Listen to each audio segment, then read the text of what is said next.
There's a man with 2 PhDs driving for Uber. There's a high school dropout who just bought his 4th rental property. This isn't an accident, it's a pattern.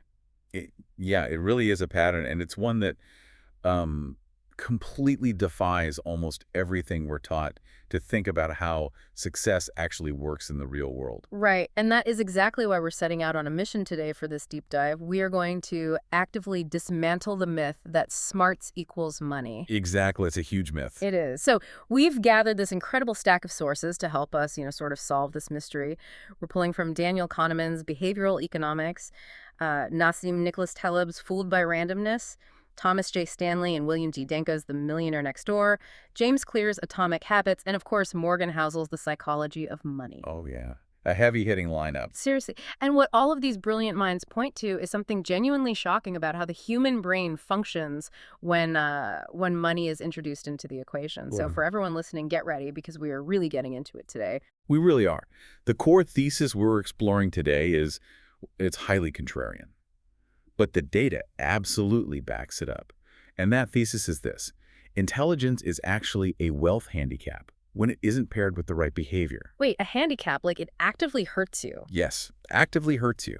Being highly intelligent heavily correlates with being broke when that intellect is, spent rationalizing bad bets instead of simply executing proven, boring plans. Yeah. If we look at the bigger picture, over a 30-year horizon, boring consistently beats brilliant every time. Okay, let's unpack this because to understand why brilliant people go broke, we have to look at the very first trap their intelligence sets for them, which is overestimating their own control over the market. But I actually have to push back on this thesis right out of the gate. Oh, right. Let's hear it. Because intelligence must help, right? I mean, looking through our notes on Nassim Taleb's work, he famously quotes Pasteur saying, "Chance favors the prepared." Doesn't a high IQ allow someone to, process complex market data better, spot the trends, and give them an inherent edge over the average person? I have to disagree with you entirely on that. And frankly, so would behavioral economist Daniel Kahneman. What you're describing as an advantage is actually the exact root of the problem. Really? How so? Kahneman identified this psychological trap called the overconfidence bias. You see, highly intelligent people are used to being the smartest person in the room, right? Throughout their entire lives, they're used to solving complex problems by simply thinking harder than everyone else. Which works in school. Yeah. Right. It works in academia, it works in medicine. But the stock market isn't a math equation. It's a highly random, unpredictable environment. And because they're so smart, they drastically underestimate the role of luck and randomness. They genuinely think they can perfectly predict outcomes based on data. Ah, I see. So their own processing power essentially tricks them into thinking they have a crystal ball. Precisely. And this leads to what Taleb calls survivorship bias. Smart people look at the few billionaires who made massive, highly concentrated bets and succeeded, and their ego steps in. They think they can just replicate it. Exactly. They say, well, I'm smart too. I can do exactly that. What they don't see are the thousands of equally smart people who made the exact same bets and lost everything. They are completely blind to the randomness. Morgan Housel gives the ultimate tragic example of this in his research, pointing to a man named Richard Fuscone. Yeah, I saw his name in the notes. Who was he exactly? Fuscone was a Harvard-educated executive at Merrill Lynch. Extremely high IQ, incredible pedigree, literally one of the top guys in finance. He used heavy debt, what we call leverage in the financial world, to expand this massive estate in Greenwich, Connecticut. Wow. Yeah, it had 2 swimming pools, 7 garages, the works. He thought he had the financial system totally figured out and could manage any downside.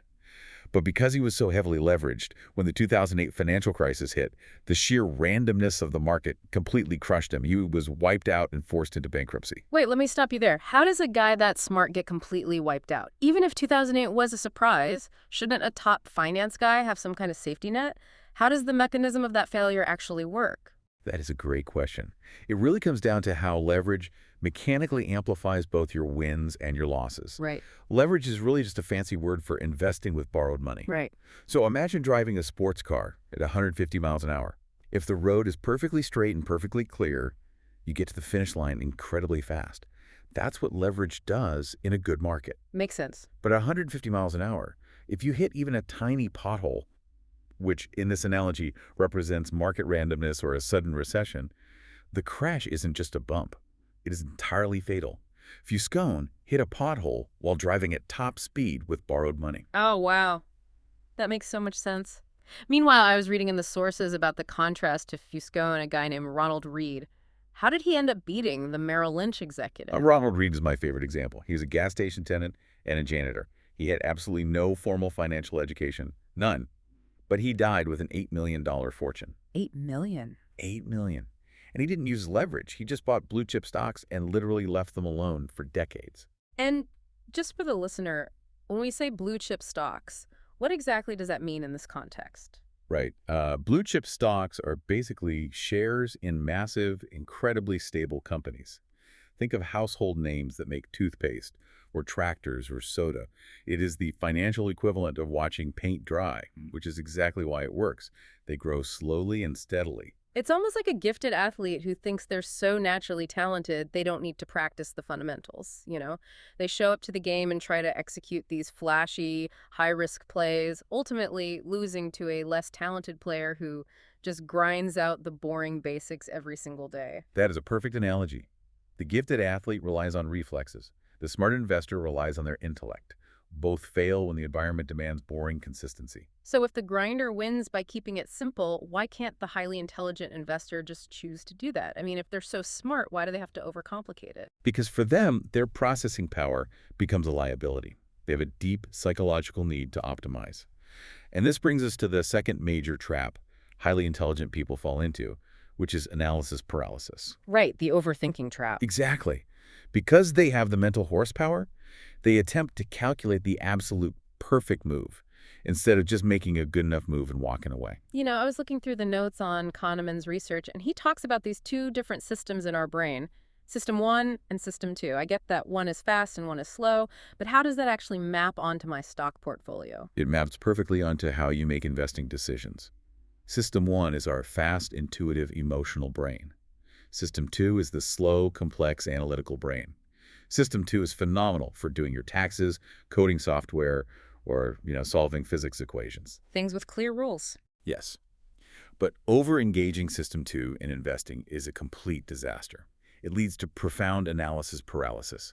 Smart people spend all their time trying to optimize every single variable. They look at historical correlations, they study macroeconomic cycles, they read these incredibly complex charts. Looking for an edge. Looking for an edge that isn't there. Talbot points out that their strong work ethic actually draws them to focus on noise rather than signal. They are actively finding patterns in the randomness that simply aren't there. So what does this all mean for the listener who's spending hours researching the perfect entry point for a stock right now? It means they're actively hurting their own returns. The ultimate irony here is that highly analytical people use data to rationalize staying out of the market entirely. Because they see too many risks. Exactly. Because they research so much, they become hyper-aware of every single potential risk in the world. Inflation data, geopolitical tensions, interest rate hikes. Their intellect allows them to build a brilliant, data-backed, bulletproof argument for why today is a terrible day to invest. So they just sit in cash. They sit in cash, waiting for the perfect, completely safe entry point that honestly never actually arrives. Meanwhile, the average investor, who doesn't even know what a yield curve is, just blindly sets up an automatic transfer into a simple index fund every month, goes to play with their kids, and wins. To reach a Blinkist level of insight here, the real aha moment isn't just that smart people make bad bets. It's that smart people treat the stock market as a test of their intelligence rather than a vehicle for their wealth. If they just buy an index fund, they feel completely useless. Spot on. Their self-worth is inherently tied to their intellect.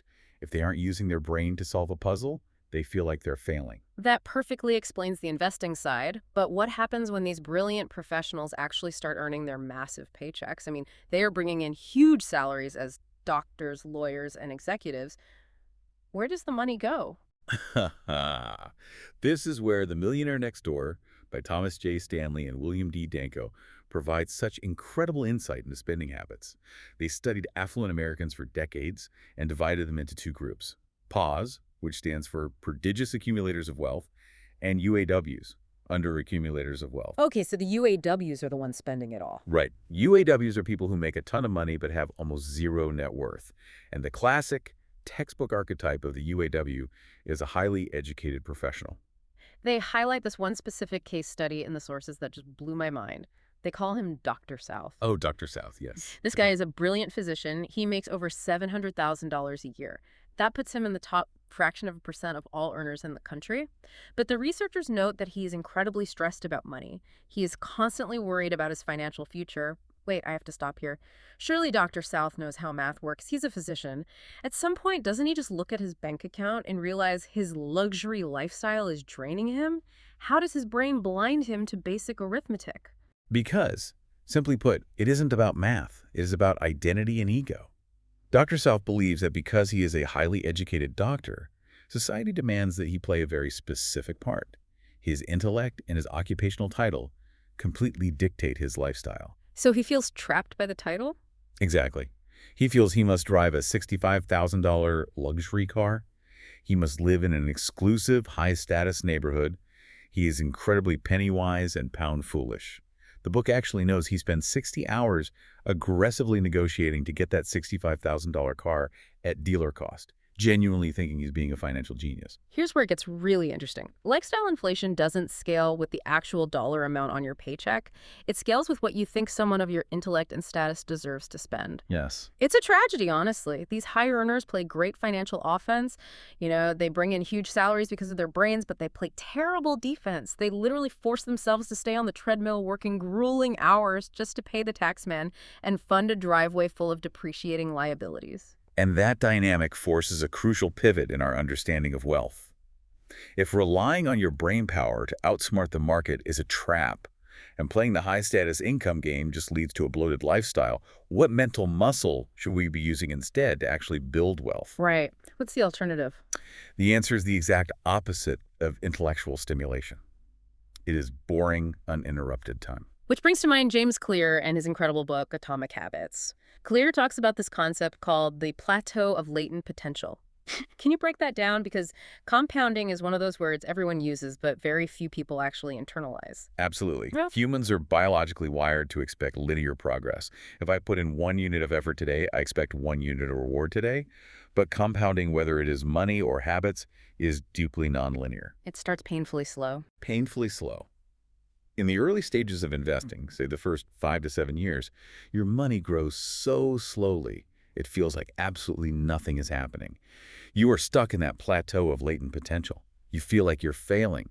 But if you survive that boredom and just wait, the curve eventually goes vertical. Morgan Housel drops a staggering statistic to prove just how powerful this is. What's on us? Warren Buffett's net worth is roughly $84.5 billion. But $81.5 billion of that came after his 65th birthday.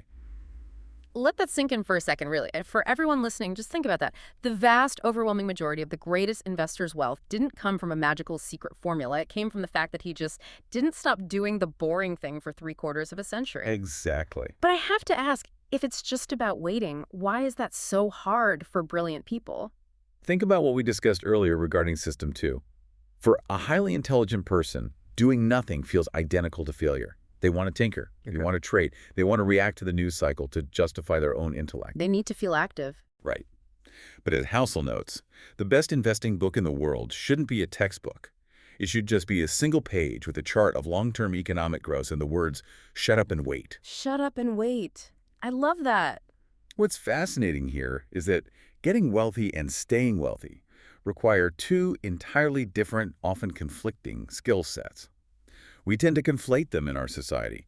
Getting wealthy might actually require some of those high IQ traits, taking big risks, being highly optimistic, swinging for the fences, building a complex business. Playing offense, like we said earlier. Exactly. But staying wealthy requires the exact opposite behavior. It requires intense frugality. It requires a healthy dose of paranoia, knowing that a random market event can take it all away. And most importantly, it requires the humility to step back, suppress your ego, and just let compounding do the heavy lifting over decades. You have to actively admit that time is a better wealth builder than your own brilliant brain. So keeping the wealth requires surviving the social pressure of looking wealthy. You have to actively suppress the ego to avoid paying what the sources call the signaling tax. Morgan Housel has this concept, the man in the car paradox, which I think perfectly illustrates this. Oh, it is a brilliant observation.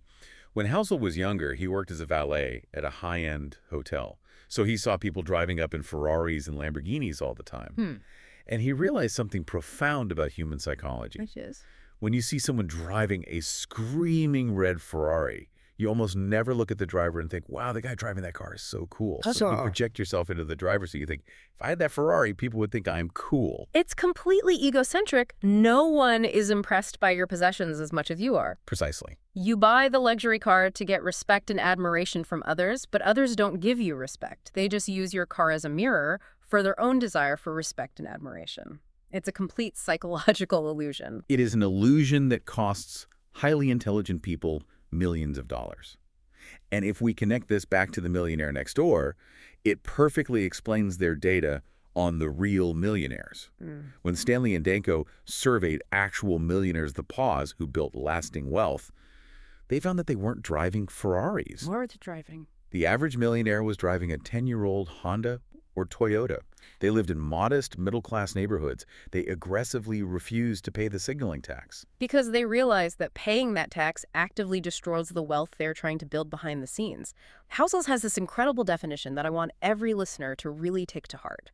Wealth is what you don't see. It's so countercultural to everything we are shown on social media. It fundamentally rewires how you view success. Yeah. We naturally judge wealth by what we can see, the Rolex, the first-class ticket, the massive house, because that is the only visual information available to us. But those things represent money that has already been spent. Right. That money is gone. True wealth is the cars not purchased, the luxury vacations not taken, the expensive home renovations postponed. Savings is simply the gap between your ego and your income. And highly intelligent people, unfortunately, often have very large egos to feed. Wow. Savings is the gap between your ego and your income. That is the perfect distillation of everything we've talked about today. Over a 30-year timeline, behavioral disciplines oppressing your ego, avoiding analysis paralysis, and letting time compound without interruption will beat raw brain power every single time.